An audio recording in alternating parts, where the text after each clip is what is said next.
کاروانێکی دیکەی هاوڵاتی عێراق لە سوودانەوە گەشتنەوە فرۆکەخانەی نێودەوڵەتی بەغداد کە لە نێویاندا ژمارەیەک هاوڵاتی سوودانی و سووری هەبوون. وەزارەتی دەرەوەی عێراق لە سەرەتای دەستپێکردنی شەڕی نێوان سوپاوهێزی پاڵپشتی خێرا لە سوودان ژوورێکی دیبلۆماسی فریاگوزاری پێکێناوە بۆ باناوەچوونی ئەو هاوڵاتیانەی لە وڵاتە گیران خواردووە.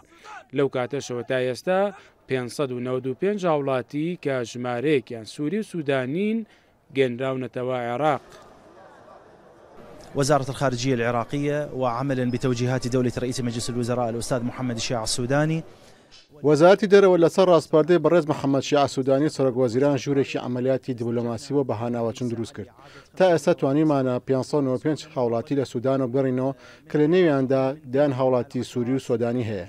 ئەمڕۆ چوارەم گەشتی گەڕاندنەوەی هاوڵاتیانمان بە هەمانگی لەگەڵ دەسەڵاتدارانی فڕۆکەخانەی پۆرتسوودان ئەنجامدا. دەسەڵاتدارانی فڕۆکەخانەی بەغداد ڕێکارە پێویستەکان جێبەجێ دەکەن بۆ سلماندنی هاوڵاتی بوونی ڕەوەندی عێراقی. مطار بورت سودان والسلطات المعنية الآن في مطار بغداد تقوم بإجراء اللازم.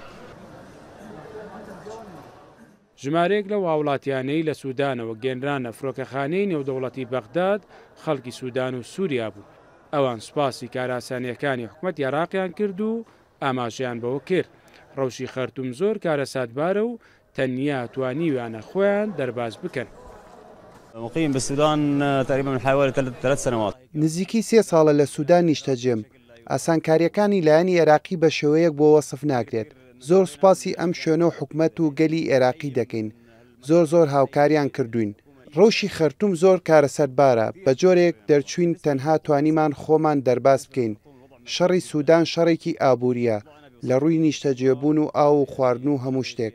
ماوەیەکمان لە پۆرت سوودان بەسەر برد. بە شێوەیەک بوو وەسف ناکرێت. غير الحرب اللي كانت بالخرطوم اللي هي حرب اقتصادية.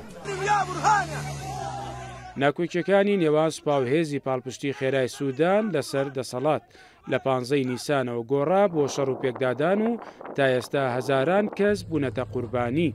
سەرەڕای هەوڵە نێودەوڵەتیەکان و ڕاگەیاندنی چەندین ئاگربەست، بەڵام هیوایەک نییە بۆ کۆتاییهێنان بە شەڕ کە دانیشتوانی ئەو وڵاتەی دووچاری قەیرانێکی مرۆیی سەخت کردووەتەوە.